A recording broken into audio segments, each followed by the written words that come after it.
A paz seja convosco, sejam muito bem-vindos e muito bem-vindas ao canal. Estamos na série Geração Perversa, Geração Adúltera, a primeira edição. Hoje nós vamos falar, encerrando essa primeira edição, o tema é a geração cega. O tema é a geração cega. 2 Coríntios, capítulo 4, versículo 4, diz assim: nos quais o Deus deste século cegou os entendimentos dos incrédulos, para que não lhes resplandeça a luz do evangelho da glória de Cristo, que é a imagem de Deus. Quando a Bíblia diz o Deus deste século, é com Deus minúsculo e está se referindo a Satanás, ao diabo, ok? Então, os incrédulos, eles têm o seu entendimento cegado. Calamachúria. E aí nós entendemos o tema, a geração cega.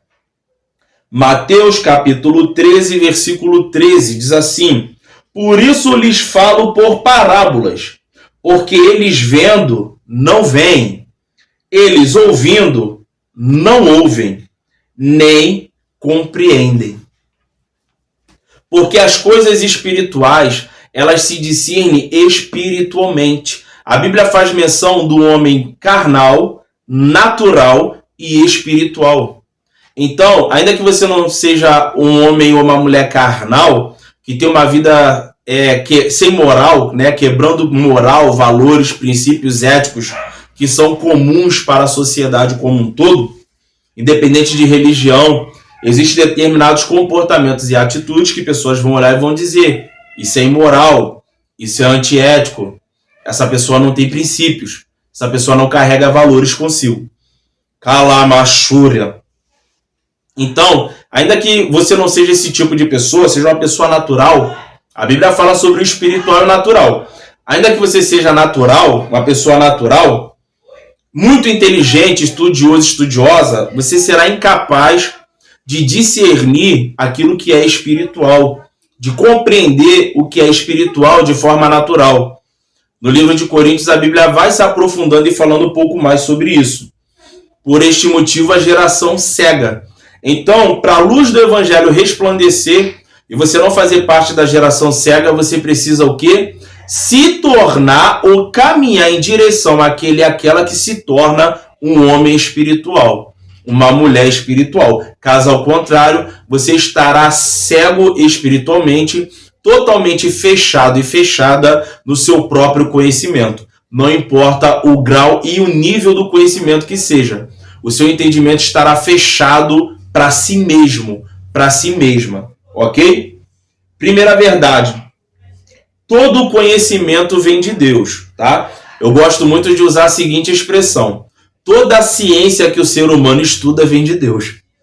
Nossa, a ciência está avançando, não sei o que e tal, beleza. Mas toda essa ciência que o ser humano estuda vem de Deus. Segunda verdade, todo entendimento também vem de Deus.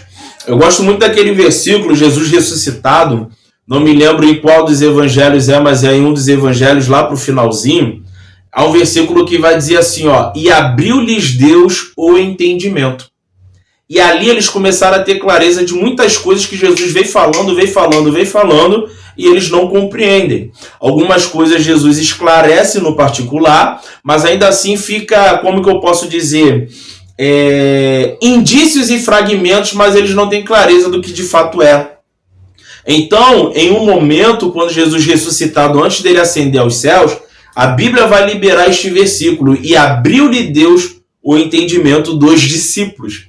Então aqui já fica até uma palavra-chave, né? Não quer fazer parte da geração cega, você precisa se tornar um discípulo legítimo de Jesus Cristo.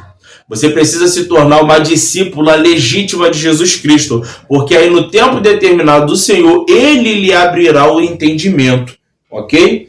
Daniel capítulo 2, versículo 21, diz assim: ele muda os tempos e as horas, ele remove os reis e estabelece os reis. Ele dá sabedoria aos sábios e ciência aos entendidos. Isso reforça a segunda verdade, que eu disse que todo o entendimento vem de Deus. Evangelho segundo escreveu João, capítulo 16, versículo 12, diz assim, ó: ainda tenho muito que vos dizer, mas vós não podeis suportar agora. Evangelho de João, capítulo 16, versículo 12. Aí fica aquela questão. Do que adianta falar para pessoas que não vão entender? Pessoas carnais e pessoas naturais não são capazes de entender. Já falamos sobre isso. As coisas espirituais, elas são discernidas espiritualmente.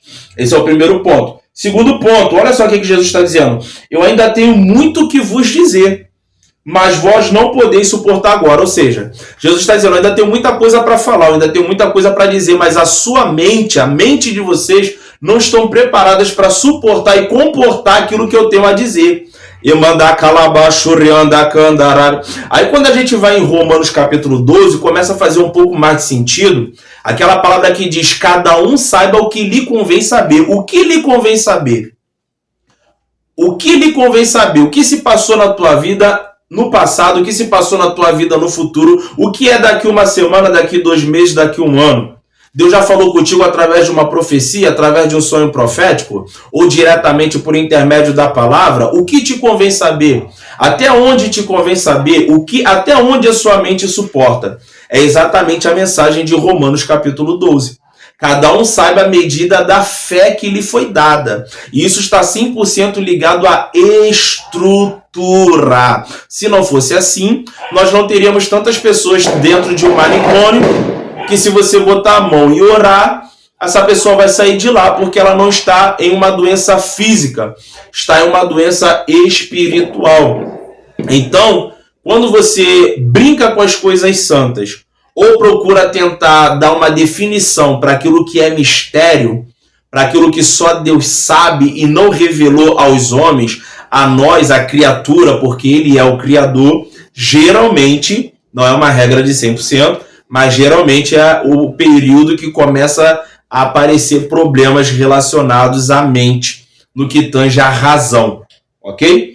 Então nós estamos encerrando a série, a primeira edição. Se essa palavra ministrou seu coração, curte ela para que ela possa ministrar o coração de outras pessoas. Se você ainda não é inscrito e inscrita, se inscreva no canal e até a próxima, em nome de Jesus.